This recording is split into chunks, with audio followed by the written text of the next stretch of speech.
Hello everyone, how have you been up to? I hope so you will be enjoying a lot. So it's me Ayan Sheikh, English language and motivation speaker, and I would like to welcome you all in the official YouTube channel of English at Workplace, a platform where you can enhance your communication skill. Yes, ladies and gentlemen, so once again I'm back for you guys as far as my statement was concerned regarding the videos from basic for beginners to advanced for experienced person. Yes, लेकिन शुरू करने से पहले एक गुजारिश ज़रूर करना चाहूँगा कि अगर आप हमारे चैनल पर नए हो तो प्लीज़ इसे सब्सक्राइब कर लें, साथ ही साथ बेल आइकन को ज़रूर हिट कर लें ताकि अगले मैं जब भी वीडियोस को अपलोड करूँ तो नोटिफिकेशन आपको सबसे पहले मिल जाए। तो चलिए शुरू करते हैं। एक्जैक्टली गाइस, आज के बेसिक लेसन में मैं कम्युनिकेशन स्किल से शुरुआत करना चाहूँगा। तो कम्युनिकेशन स्किल क्या है, इस चीज़ को समझने के लिए पहले ये समझना ज़रूरी कि आखिर कम्युनिकेशन होता क्या है। आसान शब्दों में आपको ऐसे समझा सकता हूँ कि अपनी बातों, अपनी फीलिंग या जज्बातों को एक्सप्रेस करने के लिए जब हम किसी न किसी लैंग्वेज का इस्तेमाल करते हैं ताकि सामने वाला हमारी बातों को सही तरीके से समझ पाए, वही कम्युनिकेशन कहलाता है। और लैंग्वेज हमारे किसी भी कम्युनिकेशन में एक मीडियम होता है और ये काफ़ी एक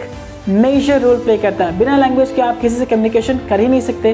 विदाउट लैंग्वेज इंटरेक्शन पॉसिबल है ही नहीं। जी हाँ दोस्तों, लेकिन इस स्टेटमेंट से अगर आप ये सोचना शुरू कर रहे हैं कि कम्युनिकेशन की शुरुआत लैंग्वेज से और लैंग्वेज पे ही ख़त्म होती है तो यहाँ पे ये सोचना बिल्कुल गलत है। एग्जैक्टली गाइस, बातचीत सिर्फ लफ्ज़ों से नहीं होती, कई बार सिर्फ नज़रों को मिला लेने से ही अधूरी बातें मुकम्मल हो जाती। जी हाँ दोस्तों, आपने एक चीज़ नोटिस ज़रूर किया होगा कि आपके पास अगर कोई उदास बंदा बैठा हुआ होता है तो उसके चेहरे की रंगत को देखकर तो इस बात का अंदाज़ा ज़रूर हो जाता है कि वो बंदा किसी न किसी बात से परेशान है।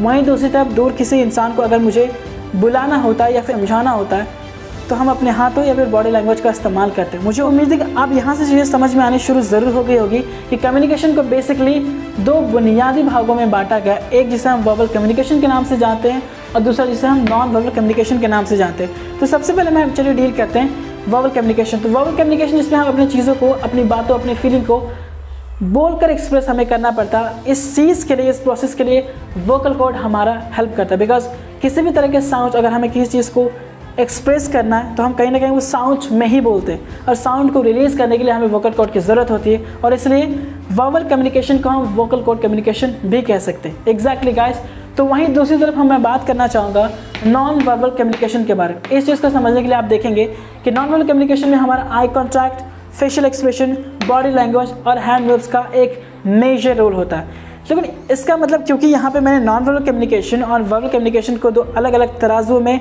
तोलने की कोशिश की है, तो इसमें हम ऐसा बिल्कुल नहीं समझ सकते कि वर्बल कम्युनिकेशन में नॉन वर्बल कम्युनिकेशन के एटिकेट्स का इस्तेमाल नहीं होगा। इनफैक्ट नॉन वर्बल कम्युनिकेशन के एटिकेट्स ही वर्बल कम्युनिकेशन को बहुत ज़्यादा इफेक्टिव बनाते हैं। आप इस चीज़ को ऐसे समझ सकते हो कि अगर आपको कहीं पे अपने आप को इंट्रोड्यूस करना है या खुद को रिप्रेजेंट करना है या फिर अगर आप किसी कंपनी में एक प्रेजेंटेशन तैयार करने जाते हो तो जब भी किसी के साथ इंटरेक्शन होता है या फिर पब्लिक स्पीकिंग में आप पार्टिसिपेट करते हो तो वहाँ पे सिर्फ आप बोलते नहीं, उस कंडीशन पे आपके आई कांटेक्ट भी सही होने चाहिए, हैंड मूव्स का भी सही तरीके से इस्तेमाल होना चाहिए, बॉडी लैंग्वेज भी डोमिनेट ना हो, एक पॉजिटिव गेस्चर्स का इस्तेमाल आपको वहाँ पर करना पड़ता है। तो हम ये बिल्कुल ऐसा नहीं कर सकते कि नॉन वर्बल कम्युनिकेशन पूरी तरीके से अलग है और वर्बल कम्युनिकेशन सीखेंगे अंडरस्टैंडिंग ऑफ साउंड्स के बारे में और लैंग्वेज के बारे में।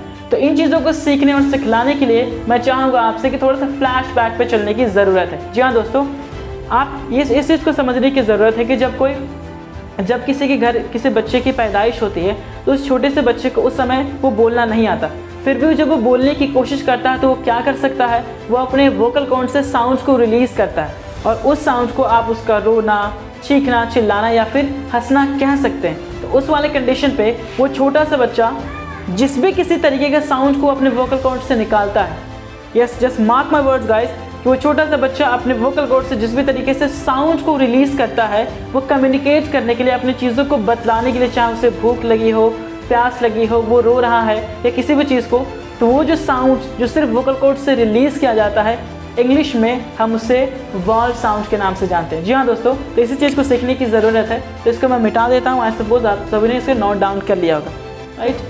अब साउंड्स पे यहाँ पे हम लोग सीखेंगे आज vowel sounds and consonant sound.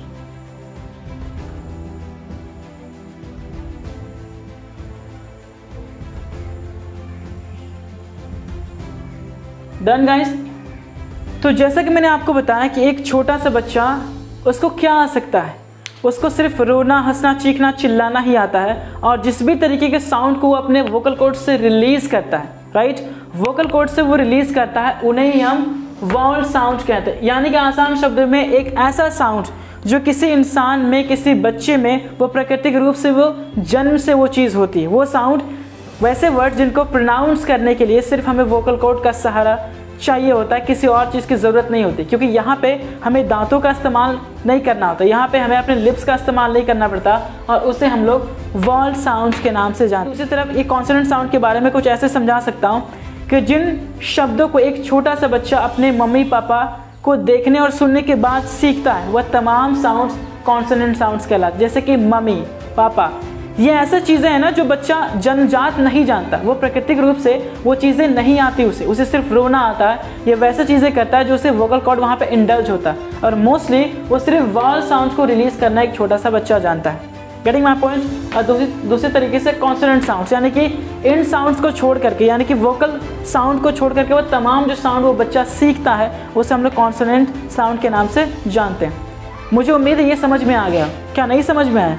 ओहो। तो चलिए एक आसान तरीके से बताऊं कि दुनिया को वो तमाम साउंड जिनको रिलीज़ करने के लिए और जिनको प्रोनाउंस करने के लिए सिर्फ और सिर्फ हमारा वोकल कॉर्ड इंडल्ज होता है।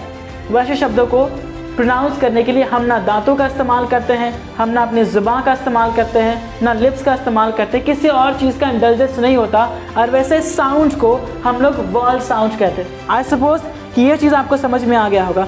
वहीं दूसरी तरफ कॉन्सोनेंट साउंड, वैसे साउंड जिनको प्रोनाउंस करने के लिए, राइट, जिनको प्रोनाउंस करने के लिए हमें दांतों का इस्तेमाल करना पड़ता है, हमें अपने ज़ुबान का इस्तेमाल करना पड़ता है, हमें अपने लिप्स को इंडल्ज करना पड़ता है किसी भी वर्ड को सही तरीके से प्रोनाउंस करने के लिए, और उस साउंड को हम लोग कॉन्सोनेंट साउंड कहते हैं। अब यहाँ पे इस चीज़ को देखने की ज़रूरत है, राइट, कि वॉवल साउंड्स जो होते हैं, गेटिंग माय पॉइंट। अब वॉवल साउंड को समझाने से पहले मैं आपको ये चीज़ समझा दूँ, क्योंकि हम लोग बात कर रहे हैं इंग्लिश की।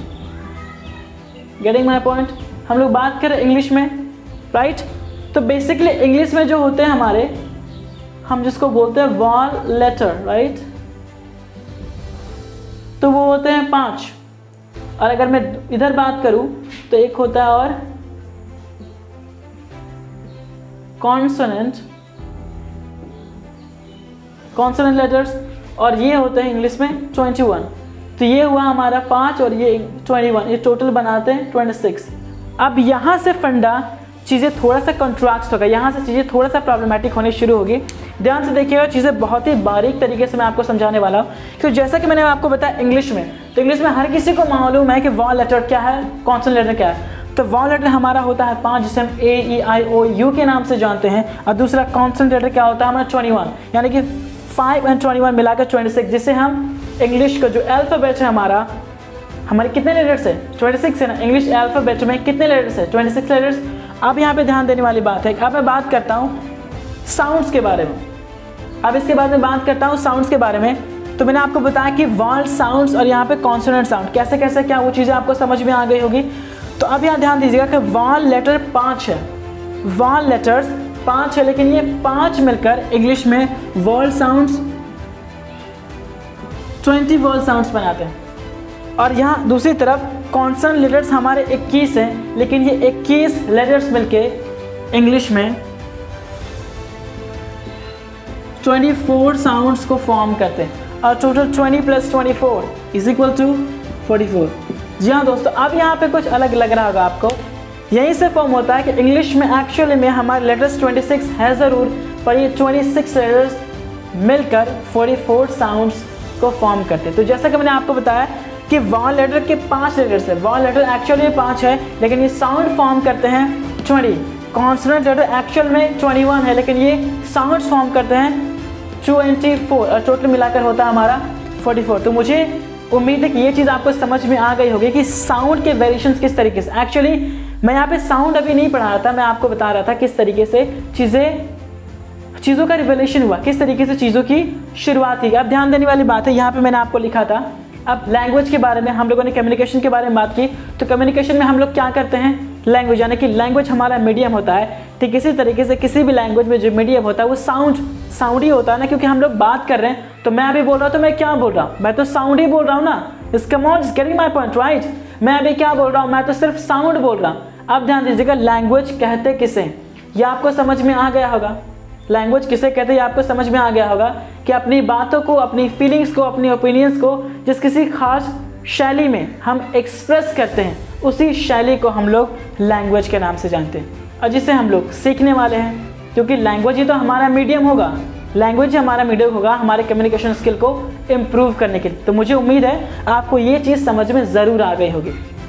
साउंड, क्योंकि हम लोग बातचीत किस में करते हैं, साउंड में करते हैं। अब फॉर एग्जाम्पल में अगर मैं ऐसा कहूँ कि एक पक्षी है, चिड़िया की चहचहाट है, राइट, तो वो भी तो एक साउंड है और मैं बोल रहा हूँ वो भी एक साउंड है, लेकिन मैं उस चीज़ को नहीं समझ पा रहा, उस चीज़ को वो पक्षी ही समझ सकता है और वो उसका लैंग्वेज हुआ। ठीक इसी तरीके से मैं जिस भी चीज़ को बोल रहा हूँ, आप मेरी इस वीडियो को देख रहे हो तो सबसे पहले मेरे ज़ुबान से क्या निकला, एक साउंड, और साउंड निकलने के बाद आपके दिमाग में वो चीज़ जाता है, कानों से आप सुनते हो, दिमाग में वो चीज़ जाता है, फिर आप इसे ट्रांसलेट करते हो कि क्या वो लैंग्वेज, क्या वो साउंड आप डिटेक्ट कर पाते हो, और सेम साउंड को अगर आप डिटेक्ट कर पाते हो तो उस कंडीशन में हमारा कम्युनिकेशन शुरू हो जाता है। तो साउंड रिलीज हुआ और बना क्या, हमारा लैंग्वेज, राइट। हाँ दोस्तों, तो मुझे उम्मीद है कि आज का सेशन आपको समझ में आ गया होगा। ये सिर्फ और सिर्फ एक बिगिनर्स के लिए था। यहाँ पे आज मैंने डील किया कि वॉवल साउंड्स क्या क्या होते हैं, कॉन्सोनेंट साउंड्स कहाँ होते हैं और कैसे कैसे इन चीज़ों को पोर्ट्रे किया जाता है।